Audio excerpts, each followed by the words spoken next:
Hi అండి, ఎలా ఉన్నారు? అందరూ బాగున్నారా? మీలో ఎంతమందికి పారిజాత వెంకటేశ్వర స్వామి గుడి తెలుసండి? ఈ వీడియోలో అయితే నేను క్లియర్గా చూపిస్తాను. తెలియకపోతే కనుక తప్పకుండా చూడండి. గుడి అయితే చాలా హైట్లో ఉంటుందండి. మేము భద్రాచలం వెళ్ళామన్నాను కదా ముందు బ్లాగ్లో. అప్పుడు వస్తూ ఈ గుడికి కూడా వెళ్ళి దర్శనం చేసుకుని వచ్చామండి. గుడి అయితే చాలా హైట్లో ఉంటుందండి. కొండ మీద సేమ్ తిరుపతి కొండలో ఎక్కుతాము, అలా టర్నింగ్స్ కింద ఉంటుంది, ఎక్కుతాము. కానీ మేము గుడి దగ్గరికి వెళ్ళేటప్పటికైతే క్లైమేట్ చాలా బాగుందండి. చాలా ప్రశాంతంగా కూల్గా ఉంది.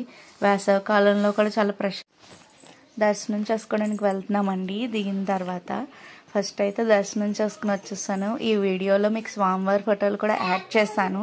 యాక్చువల్లీ అక్కడ ఫోటోలు తీయడానికి స్ట్రిక్ట్, నేనైతే మీకు చూపించడానికి రిస్క్ చేస్తే తీసేస్తాను ఫొటోస్.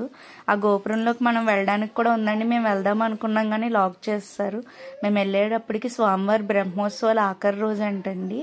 అందుకని స్వామివారి వాహనాలు అన్నీ బయటే ఉన్నాయి. అందుకే అవన్నీ కూడా మీకు చూపించాను. గరుత్మంతుడిని ఎదురుగుండా పెట్టుకుని ఉంటారండి. ఫస్ట్ గరుత్మంతుడు ఎదురుగుండా ఉంటాడు, తర్వాత మనకి వెంకటేశ్వర స్వామి కనబడతారండి. నేను అది కూడా క్లిప్లో యాడ్ చేశాను. అండ్ మీలో ఎవరైనా మన ఛానల్ కొత్తగా చూస్తున్నట్టయితే తప్పకుండా సబ్స్క్రైబ్ చేసుకోండి. And do follow for more videos. ఇన్స్టాగ్రామ్లో కూడా మన పేజ్ని ఫాలో చేయండి. ఆర్జాస్ వ్లాగ్స్ అని ఉంటుంది. వీడియో ఎక్స్పీరియన్స్ కన్నా లైవ్ ఎక్స్పీరియన్స్ చాలా బాగుంటుంది. మీరు ఎవరైనా వెకేషన్కి వెళ్ళాలనుకున్నా ఇక్కడికి వెళ్ళొచ్చు. చాలా బాగుందండి గుడి అయితేనే. గరుత్మంతుడికి ఎదురుగుండా ఉన్నారండి స్వామివారు అయితేనే. అండ్ చూసి దర్శించుకోండి.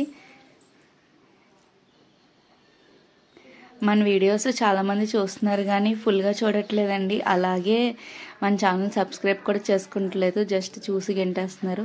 సబ్స్క్రైబ్ చేసుకోండి. ఇలాంటి వీడియోస్ మీకు రెగ్యులర్గా వస్తూనే ఉంటాయి. మీరు చూడలేని కొత్త ప్లేసెస్ని కూడా నేను తప్పకుండా చూపిస్తాము. ఫైనల్గా దర్శనం చేసేసుకున్నాక ఆది అయితే అక్కడ ఇచ్చిన ప్రసాదాన్ని కొబ్బరి ముక్కను తింటున్నాడు. క్లైమేట్ అయితే వేరే లెవెల్లో ఉందండి. ఈ ఎక్స్పీరియన్స్ అయితే నాకు చాలా బాగా నచ్చింది. Thanks for watching.